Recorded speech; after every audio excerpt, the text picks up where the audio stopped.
All right. Hi, Cary. How are you doing? I'm doing fine. Thank you very much.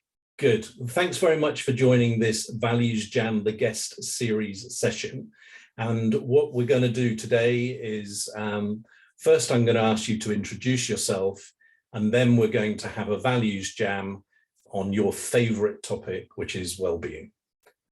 Absolutely. So you want me to introduce myself first? Okay. Please, Cary. So my name is Cary Cooper. I'm a professor of organizational psychology and health at Manchester Business School, University of Manchester.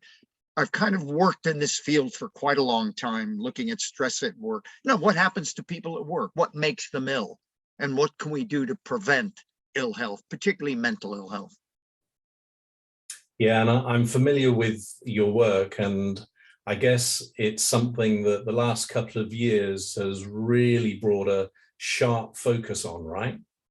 Oh, absolutely. I think what happened is, I think things changed fairly dramatically when we had the big recession in 2008 to 2015, because that lasted quite a long time. A lot of people lost their jobs. A lot of people had mental health issues. If you take a look at the stats from the Health and Safety Executive, anywhere between 50 and 57% of people were suffering from what we call the common mental disorders of anxiety, depression, and stress from that period to now. It's quite a long time. The leading cause of long-term sickness absence in the UK economy. It's not just the UK, incidentally. It's in the developed world. It's the biggest issue. It's not what we call musculoskeletal backache and the like. That used to be 30, 40 years ago, the big issue. Now it's stress at work, stress in life, work-life balance, all those kinds of issues. And I think the recession drew attention to the fact that here people worked for their employer for a long time. All of a sudden, they were disposable assets. 30, 40% of people lost their job during the recession in a variety of different sectors, from the finance sector to the public sector, everywhere. And it made people, I think, reflect on the quality of their working life. Here I invest myself in this organization, and then when times get tough, they dump me. It made them think, but even more significant, it made their kids think, i.e. the current millennials and Z generation who saw what happened to their parents. And they are the generation that are now into good quality of working life and prepared to leave. They're called the snowflake generation by employers because they're not prepared to tolerate what their parents are prepared to tolerate, for their parents to pay their mortgage and the like. These generations are saying, I'm going to invest more probably of my waking hours at work than I do at home. Therefore, I want good quality of working. I want to be trusted, valued. I want to enjoy my job. And if it's not enjoyable, I'm gone. Their parents didn't do that. Their parents said, I got a mortgage to pay. I don't like my job. I don't like the way I'm managed. Don't like the hours of work, how they burn me out. I don't like any of that. However, I'm going to stay in it. They're not going to stay in it. And now that has transformed things, in my view, in terms of well-being. So now organizations are concerned about workplace well-being. These are HR, senior HR people, occupational health. You talk to any HR director, chief medical officer, people responsible for health and well-being in the workplace, and they'll say to you, well-being is number one on our agenda now. And it is, because it's not because it's soft and fuzzy, it's a good thing to do. It's because it's now kind of a bottom line issue in terms of talent retention. You want to keep the millennials, you want to keep the Z generation, they want good quality of working life. And good quality of working life, we talk about well-being, is not bean bags and ping pong tables and sushi at your desk. It's not that. Or mindfulness at lunch. It is about changing the culture that actually values people, cares about them, supports them, invests in them, manages them by praise and recognition rather than fault finding, and so on. So times are changing, and it's not any longer about kind of not very significant things that the organization do, like doing a well-being day at which you have smoothies and massages at your desk. It's really much more fundamental. It's a much more strategic issue now.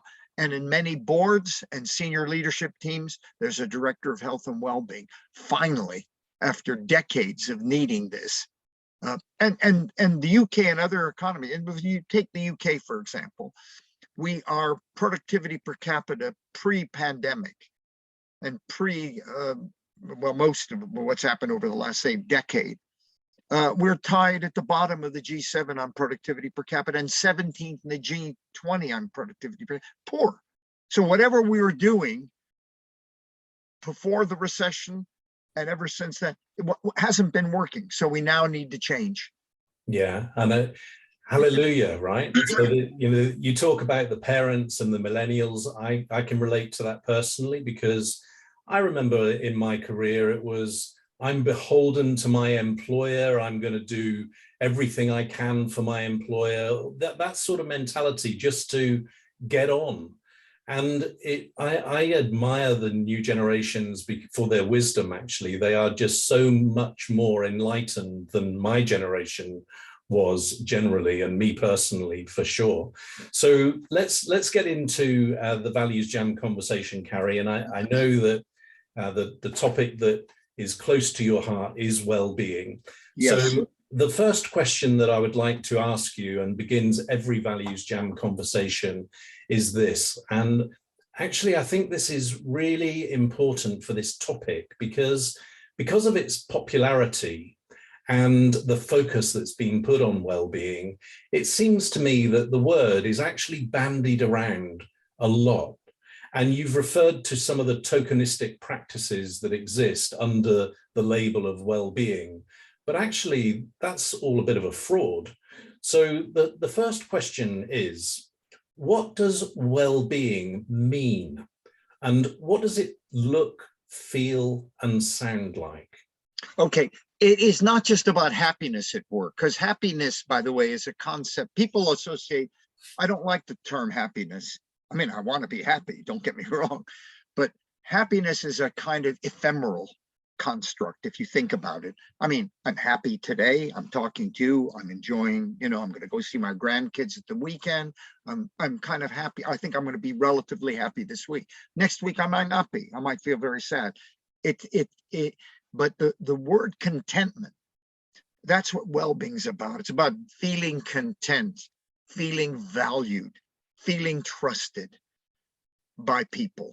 And that's what makes, I think, personal well-being for me, and particularly mental well-being, which I think is important. So it's about contentment. It's about something deeper than a transitory concept like happiness.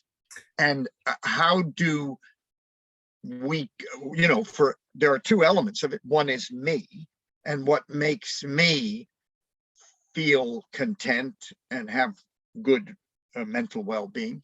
And then for the organization I work for, what makes them create, what kind of a culture can they create that helps the people there to meet their own well-being needs? So there are two different elements. And by the way, we're responsible as well as the organization. When you're looking at the workplace, I'm responsible for my own well-being. I have to ensure that I don't work 20-hour days, that I have certain responsibilities, and how I treat other people is my responsibility. I have to have my own good value system, which tells me, try not to manage people or deal with people where I do it in a kind of negative way, where if I'm giving them criticism, I do it in a constructive way, that I support people who I can see are, have issues, and so on. And so there are certain things I can do, but there are certain organizational issues and kind of strategies that organizations can follow to create the right culture for people so they can grow. Yeah, and there's a couple of things, Cary, that I'm piqued by, because you referred to happiness. And in these Values Jam sessions, what we've found often happens is that you remember stuff from a long time ago, and you've just actually triggered a memory from, I think it must be around about 1984, something like that. And I had failed my driving test twice. And at that stage of my life, I hadn't really failed very much. You know, I'd done pretty well at school. I'd gone to university, been able to play sport reasonably well, picking up a bat or a ball or whatever. But I'd failed my driving test twice.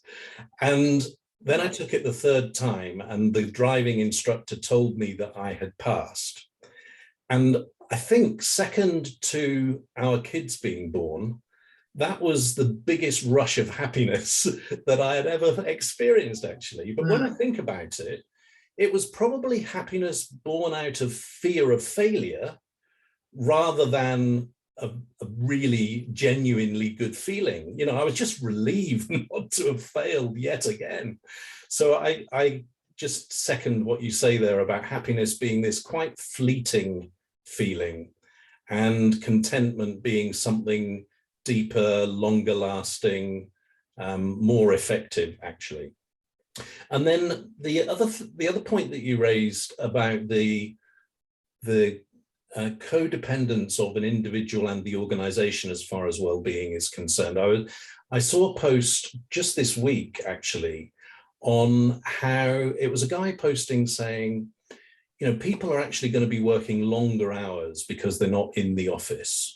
They're going to be tempted to do some stuff for themselves during the day, but then do some more work stuff. And it's actually the responsibility of the organization not to allow them to be working all the hours that God sends. And somebody else said, well, where do you draw the line? You know, whose responsibility is it? Is it really the organization's responsibility, or is it the individuals? And you're kind of saying it's both, right? No, absolutely both. I mean, it's our responsibility to look after ourselves, yeah, so that we can enhance our own mental well-being and our well-being in general. So that's part of our responsibility. And also we influence other people, particularly if we're in managerial roles. And if we're sending emails at night to somebody, is that really a good idea? Interfering them with their home life and making them worry about something you're sending them? It's partly our responsibility, but it's your organizational responsibility to say, hey, good practice is, you know, lots of countries now have the right to disconnect law, started in France. So no manager can send an email out of office hours to their subordinates and direct reports, either at night, at weekends, or while they're on holidays. And Portugal just passed the law, same law. The whole EU is thinking of it. New Zealand is doing that. A number of countries are saying, you know, we want to stop managers actually interfering with people's, you know, work-life balance with their own family life and everything else. Now, I'm not necessarily 100% for that, because if people are wanting to work flexibly, the hybrid model everybody's talking about, then it might be that you go pick up your kids at 3 o'clock in the afternoon and then work at night. So if you close down the option that people, you know, close down servers, as Volkswagen does in their headquarters at 5 o'clock. If you start doing that, then you prevent the kind of flexible working thing. But you have principles, you know, good. What is good practice principles? And they are, come on, don't send emails to people out of office hours if you're a boss.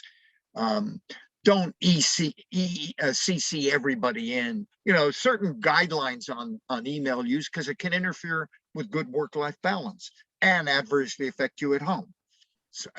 So there are things the organization do, but the things you can do, and that's life. You know, you have to both. You have to both think about what's good practice, good behavior that enables other people to have their good well-being, rather than you dump on people because you're trying to get rid of the long list of to-do things. And then on a Friday night, you dump it on your direct reports and say, listen, you don't have to do it till Monday morning, but here are the 12 things I want you to do on a Friday night. It's appalling, really and that goes on a lot. Yeah, and it's I'm fascinated by, I didn't know that about the legislation. I'm fascinated by that, because it seems to me that there's a big conflict between adhering to good principles versus enshrining them in regulations. So, I agree with you. I think that the regulation route is kind of fraught with difficulty, because what you're doing is pushing back against the reality of flexibility, which is where people are going, right? So yeah, absolutely, that's where they're going now. Absolutely. Yeah. I just saw today, which was something interesting, how one organization has said, well, if people want to work from home, then we'll reduce their wages by 20%. Even though the evidence is when people work more flexibly, their productivity increases by 20 to 30%. Yeah. So here they're going to drop their salary by 20%. But working from home might enhance their performance and productivity by 20 or 30%. Where does that come into the thing? I mean, it's finding the right balance, and it's about communicating, and where organizations communicate with individuals, and you develop a psychological contract between you and your line manager, your organization. That's what we need more of, just better communications, less command and control over people's lives, trying to enable them to do the best they can and achieve their own personal objectives as well as the organizational objectives. And that's what organizations are now doing. And the fundamental thing there is, do we have the right kind of line managers from shop floor to top floor? Or do we have too many people who are promoted and recruited based on their technical skills, not their people skills? That is the fundamental thing about well-being at work. What we have is the wrong model. We promote a good marketeer based on their good marketing skills, not whether, and we promote them to marketing director, which is a managerial role, not based on their people skills, but based on the fact that they can generate the revenue or some other kind of construct, some other bottom line. That has to change. That's something that I created about 4 years ago, something called the National Forum for Health and Wellbeing at Work, made up of 40 global employers now. Started off with half a dozen. And we have no money. We meet regularly, and they're very senior people, HR directors, chief medical officers, director of health and well-being, and we try to do things to improve it. We do it because we believe in it, not because we're raising money to do anything, because we don't have any money. We just meet at their headquarters, we meet online, and we try to do something about it. And they say the health and well-being of human beings, and particularly people who are in work, because that's primarily what I do, their health and well-being is to a large extent linked to how they're managed by their particular boss. That really is important. Do they overload them? Do they send emails during the weekend or when they're on holiday? Do they value them? Do they recognize them when they do a good job? And all of that. And that's what we started 4 years ago. A lot of these very senior people were saying, that's our problem. Our problem is we just don't have the right kind of people in a managerial role. And from now on, we have to ensure that anybody who gets into managerial role, whether it's a public sector, private sector, third sector, whatever, there's parity between their people skills and their technical skills when we promote them, when we recruit them. If we don't do that, then we're going to have the same problems we have, which is 57% pre-COVID. The year before we locked down in COVID, 57% of all long-term sickness absence in the UK economy was for stress, anxiety, and depression. Way too high. Yeah, way too high. And it seems to me, in my career, I first started in hospitality, commercial hospitality management. So I used to run 5-star hotels and conference centers and that sort of stuff. I then moved into workplace, and I find that area absolutely fascinating in terms of the usually outsourced service delivery model and what that's all about. But it comes back to the management style of people in an organization. And there's a lot that gets in the way, Cary, because you know better than most in this area, supervision is what was needed when you were making stuff in factories. Checking up to see that people were doing the right amount of work in the right amount of time and producing the right quality of goods. But in the knowledge economy or in an office, that's just not needed so much, and if only we had people in a job doing that job really, really well and not spending wasted money on checking up on them, how much better could we produce stuff? Oh, absolutely. And, we wouldn't have the sickness absence rates. We'd have higher productivity. It would really improve. And not only that, if you're unhappy at work as an individual, you infect your family. You go back home and you infect them, and you affect their quality of life. Their kids, you're stressed out. You don't listen to the kids when they come home from school. You're not able to help them with their homework or do anything. In a funny sort of way, the positives of the pandemic is, number one, it's pushed us, it's accelerated the movement for a better quality of working life and a better quality of life generally. Look about the great resignations we've had. Why? Because people over 2 years have had to reflect on the nature of their job, the nature of their life. Am I happy at work? Do I really enjoy it? No, not really. I could have almost died in this 2-year period, and a lot of people did. I'm leaving. I'm going to find something else that I really want to do. So, and thinking about life, I'm living in the middle of London. Do I really want to live in London? But you know what? Now that we have flexible working, which was accelerated by this, I can live outside and still do my job. I can live 50 miles outside and still do. I can live in Scotland and do my London job and come down from time to time. So I think that has been healthy because it's made us reflect on what is important in life, what's important in my work life, what's important in my family life, what's important for me as an individual and the people that I care about. And I think that's been a really good source of, it's meant change and will continue to mean change, but good change in my view. Yeah, and I saw Airbnb have just announced that their employees can now work anywhere they like, full stop. So what they're saying is if you want to work in a different country, I think they've got a 3-month limit or something like that on that. But they're basically saying just do the work wherever you need to be. And the pandemic for me has just really highlighted that we are not as dependent on time and place as we thought we were. Absolutely. And I mean, the acceleration has been phenomenal, really. Yeah. And of course, now employers, before people wanted this, by the way, for at least a decade.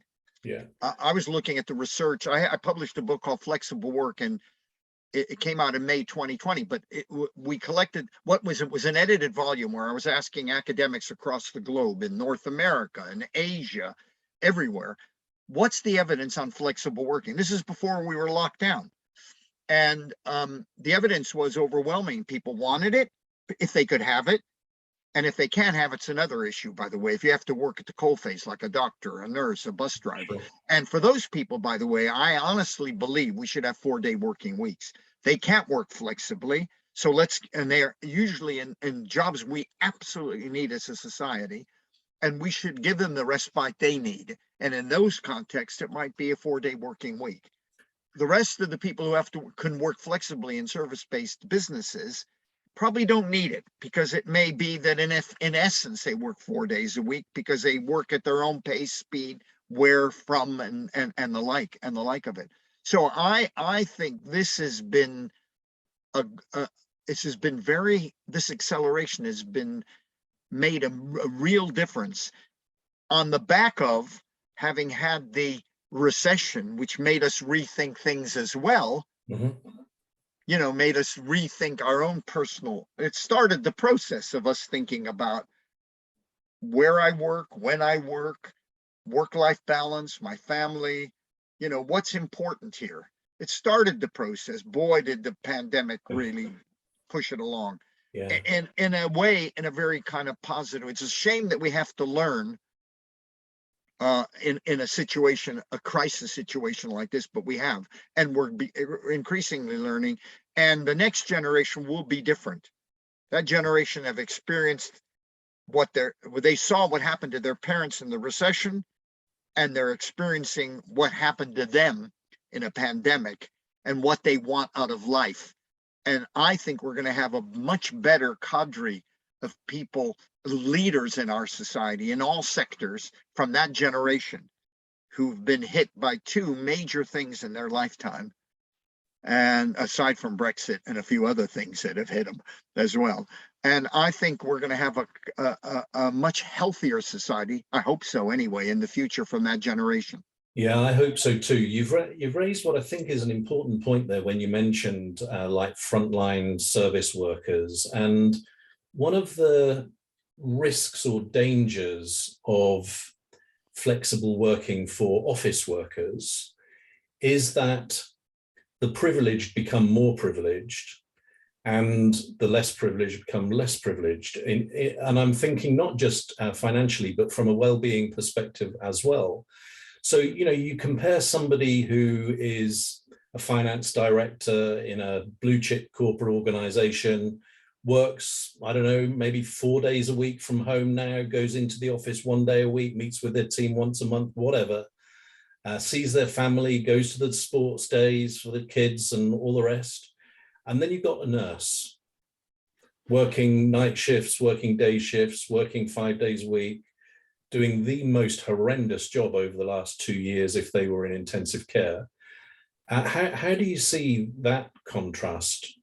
I think we have to do something in that space. That's why I'm saying maybe the 4-day work applies to them, the 4-day working week. I mean, they can work flexible shifts and things like that, but still, you know, the problem we have is we don't have enough lorry drivers. We don't have enough doctors. We don't have enough nurses. We don't have enough bus drivers. We don't, you know what I mean? So the irony is the people who we need, who have to be at the coalface, are people we don't have enough of. So I think we need more of them for sure. And by the way, we're now valuing people we didn't necessarily value before. You know, the clapping on the Thursday for NHS staff was wonderful, but all of a sudden we're dependent on them and needed them. And, you know, we underpay them. We don't value them monetarily.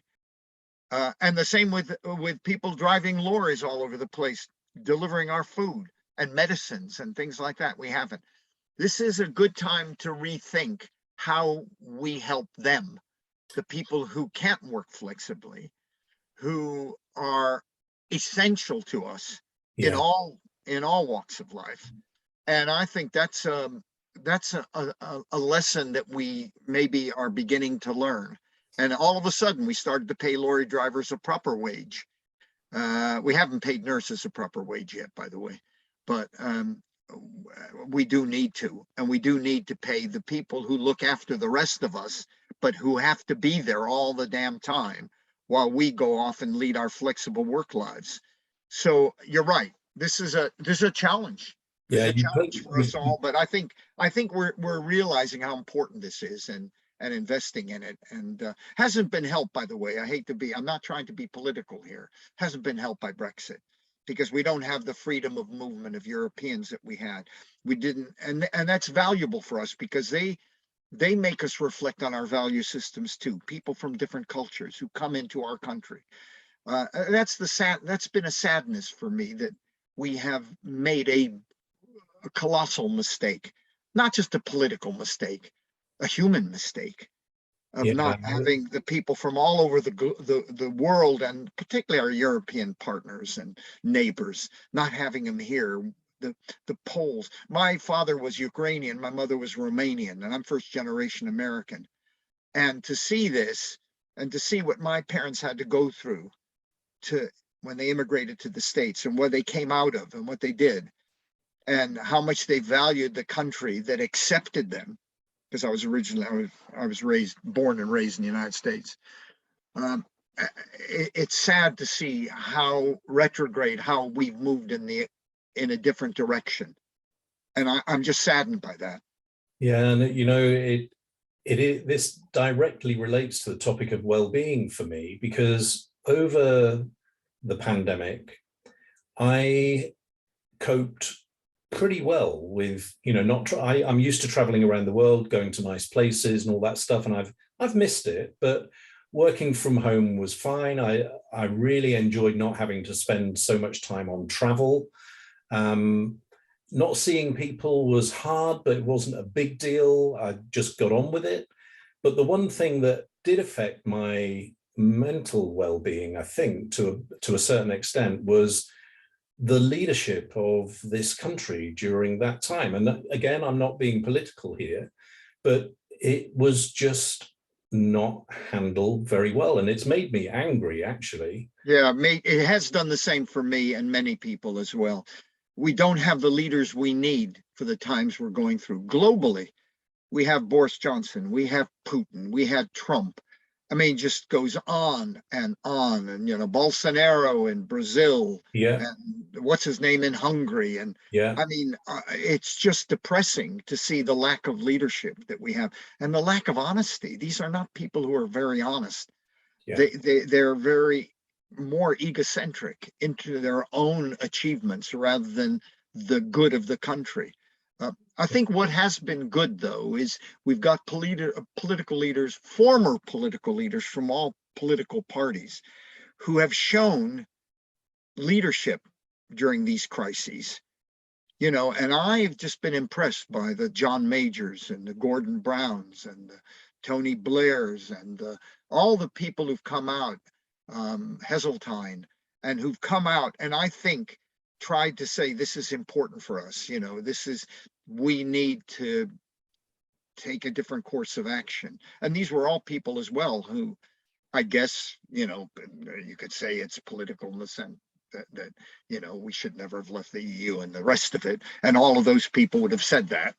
But it is about our worldview of ourselves and and we learn from all these people that have come to live in the UK. The UK has always been an open place for people to come to, less so now. Even the way we've done and treated the refugees from the Ukraine is depressing, that we haven't even got our act together. Yeah. And allowed these refugees in the large numbers we needed to. We made it difficult for them to come in. Yeah. And the rhetoric has not been good on this either. Oh yeah, you're welcome here, but then you have to go 300 miles to Warsaw to get the forms. I mean, unbelievable. I think a lot of the one thing good is British people, the core. I'm not talking about the leaders now. The British people know what's right and what's wrong. The bulk of British people, and we're not in the right column. We're not. Don't tick the right column. We're in the wrong column on too many things. Yeah. And it comes back to, earlier we were talking about how organizations have put these tokenistic well-being days or whatever in place. Yeah. It kind of relates to that. And you talked about the clapping of the nurses. On the one hand, yes, I thought it was a nice gesture, but it's hollow if you don't follow that up with doing something about it. Absolutely. If you really care that much, do something about it. And in an organization context, it seems to me that the whole relationship between the organization and the employee has just not been corrected to enable what we're saying would be great to have in place. Because if you think about even the language that's used, human resources, even phrases like empowerment, it's like I, the organization, am going to empower you, the individual. And it's also condescending and patronizing, whereas in fact, the organization doesn't exist without the people representing it. Yeah, you're raising a really important point. I think that point about the clapping of let's use that as symbolic, the clapping of the nurses, but not then actioning that. Yeah. So, I mean, what good does it help the nurse and me sitting outside with all my neighbors clapping them? No good. What does them good is valuing them. They get paid very poorly. Yeah. They could get much better pay. They could have much more flexible working arrangements, maybe a 4-day working week, things that they need for their own development. So when they dealing with us, by the way, in a way, it's a bottom line for us too. They're going to look after us better if they don't have to worry about their own financial security and financial well-being, which they do worry about. Yeah. And also their own health because of what they're confronted with all the time. Maybe they shouldn't be working 5 days a week, what they get confronted with, and what lorry drivers get confronted with when they're driving. It's like we've been hearing recently. I wrote a book called The Theology Polls, which actually won the New York Book Prize for the best book on. Yeah, it really was good. I wrote it with a colleague of mine, Sean O'Meara. You know, we did a book, and this was about 2.5 years, 3 years ago.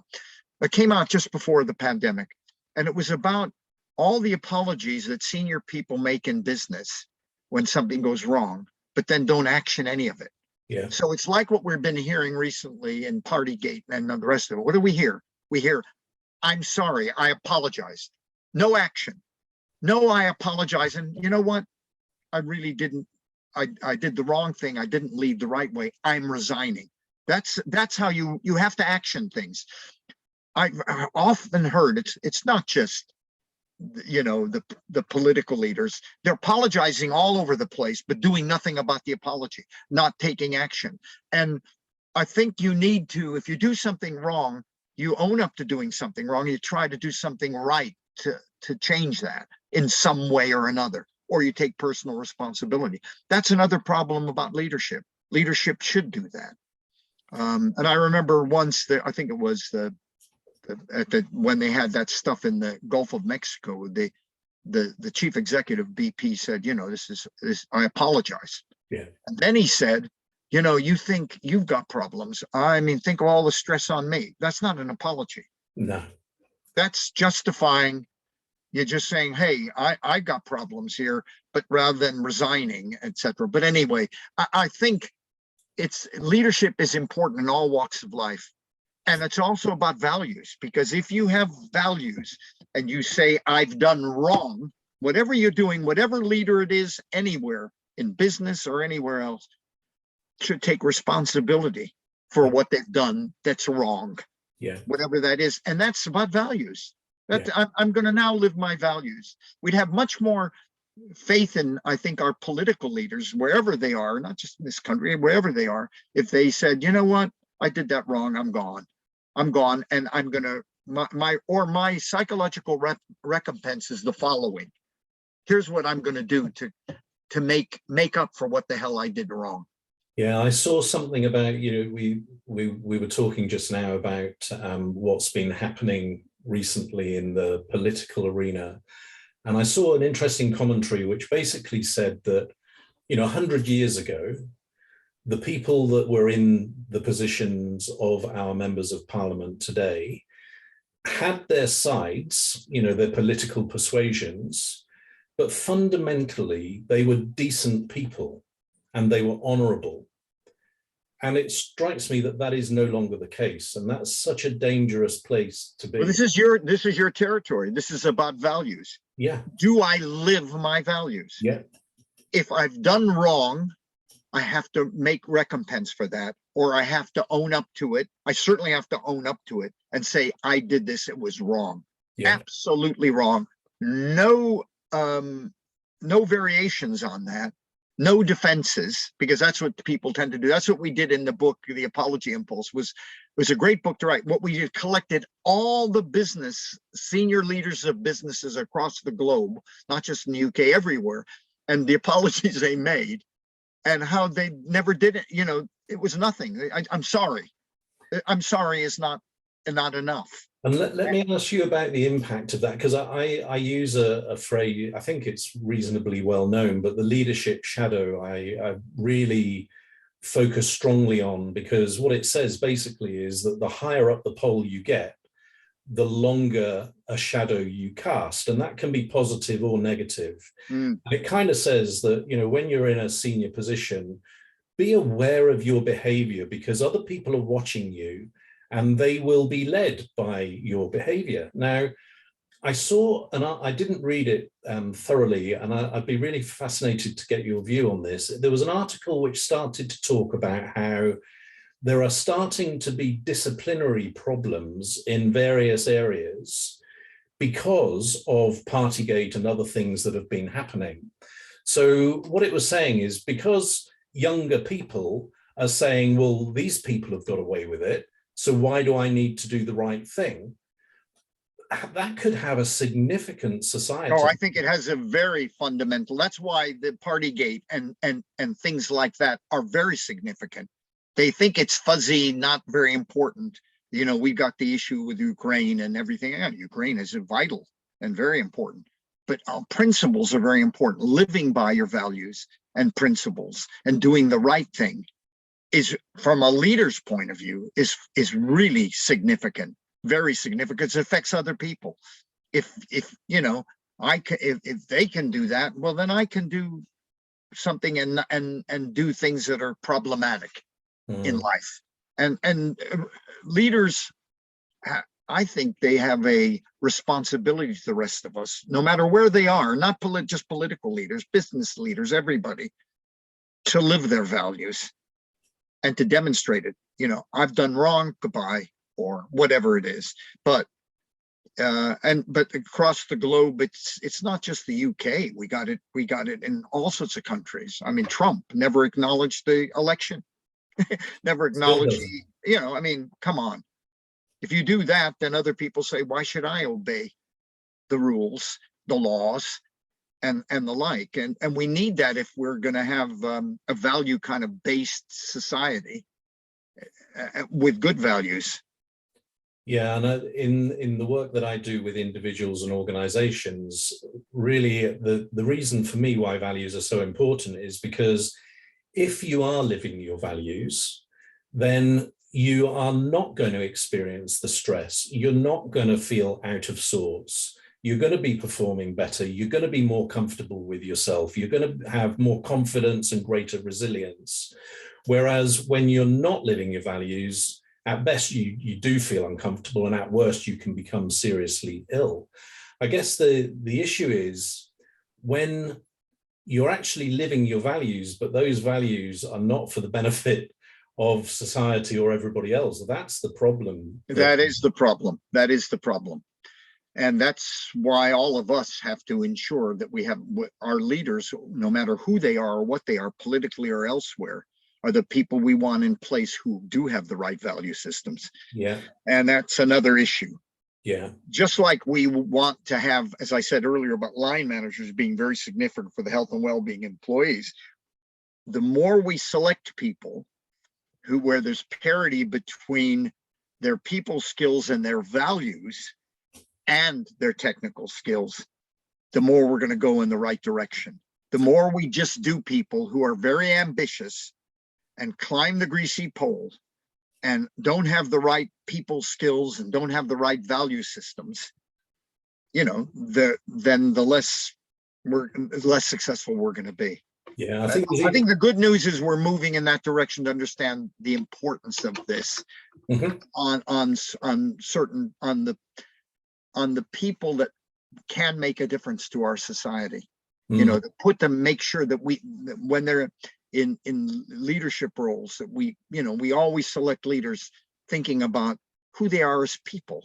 Are they nice people? Do they have the right value systems, as well as having the technical skills to do the job, whether it's political skills or managerial or whatever skills? It's something that I think we're thinking a lot more about since we've had this pandemic. The pandemic had led to change, and people more deeply reflecting on their life and what's kind of significant. Maybe just that I'm getting older and I'm doing it, but I don't know. I think the other reason, Cary, that it's an imperative that we do take that approach is that, you know, if you go back, say, 50 years, knowledge set you up for a career for your lifetime. And you could work for 40 years as an accountant or whatever it was with the knowledge that you gained right at the beginning of your career. But now, with change being so fast, knowledge today is redundant tomorrow. And so just like you say, what's the point of promoting somebody based on their technical competence when those technical capabilities won't be needed tomorrow? You know, so far better to rely on the people skills and the values fit for those people to find the new skills that they need to apply. Today's been fascinating, Cary, and I need to ask you the final question, if I may. Okay, go ahead, sure. So we've covered a lot of ground in this conversation, which I've thoroughly enjoyed. I'm going to have to watch this back. But what are you encouraged to do differently about well-being as a result of our conversation today? Well, I think what we've done in this conversation, I wasn't meaning to go into the values issue that much, but you've made me reflect. It's not just about the people skills of, for example, line managers or leaders in general. It's also about their values. They have to have the good people skills, but they also have to have good values, a good value system. Because if they don't have a good value system, then they can use their people skills to manipulate you in a direction that serves their objectives. Right?